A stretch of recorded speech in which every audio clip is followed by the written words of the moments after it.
So you, Kris, also have a news story that you'd like to talk about. Yeah, well, and like I said, being a mostly Marvel-focused fan myself, this is a little bit out of my comfort zone, but I still consume, as a casual fan, DC content. But after 2 years of online protests and hashtags, the Snyder Cut is going to happen. So I read a really interesting Hollywood Reporter article on this, and the important thing that really stood out to me that I think really needs to be made clear to fans and like people who want to ascribe to conspiracy theories is the Snyder Cut did not previously exist. Like, it wasn't something that was being kept in a vault at Warner Brothers, So it's going to happen. With the pandemic, coronavirus, and everything that's going on, everything is kind of on hold. But from what I read on this article, it's either going to manifest itself. It's going to be on HBO Max in next year, 2021 is their goal. And it's either going to show up as a 4-hour director's cut or 6 episodes. So, I mean, my initial reaction is, again, that it didn't previously exist. And, it's quite odd. This film, Justice League, it's faced a lot of criticism, but I remember, and I rewatched it, when HBO Max dropped just the other day. I rewatched it to see if I still felt the same way. I hadn't watched it in the 2 years since. And my initial reaction still feels the same. I felt like, and we talked about this the other night, I felt like they were the bare bones, a skeleton of a good film there.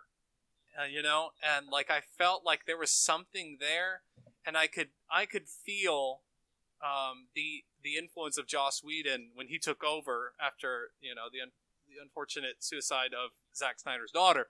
You could feel his influence. If you watch the first Avengers film, you can see elements and correlations line up between the two films. Yeah, it's interesting. I actually I didn't rewatch it, but I did. I did kind of watch sort of a YouTube summary of it again, just to kind of refresh my memory on it. I did see it opening weekend in theaters, and I totally agree with you. There was something there. For example, the chemistry between Batman and Wonder Woman is really good. That's fantastic. It's one of the few, actually, that I would say had really good chemistry on the team. But there were a lot of problems with the movies, and you can tell that it was being torn into two different directions. Snyder and Whedon are two very different filmmakers with very different aesthetics, and you can literally look scene by scene and kind of tell who wrote what version it came from, whether it was from the Snyder version or from the Whedon version. And frankly, looking back at the opening scene, I still have nightmares about Superman's retouched mustache. That top lip is absolutely nightmare-inducing. I mean, that you could make a horror film of Henry Cavill's upper lip, and that could be the title. Yeah, the upper lip. I love it.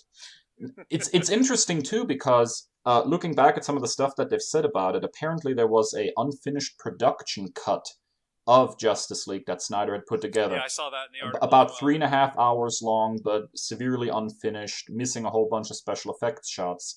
And to actually put Zack Snyder's vision of Justice League out is going to cost between $20 and $30 million in post-production costs just to finish the special effects.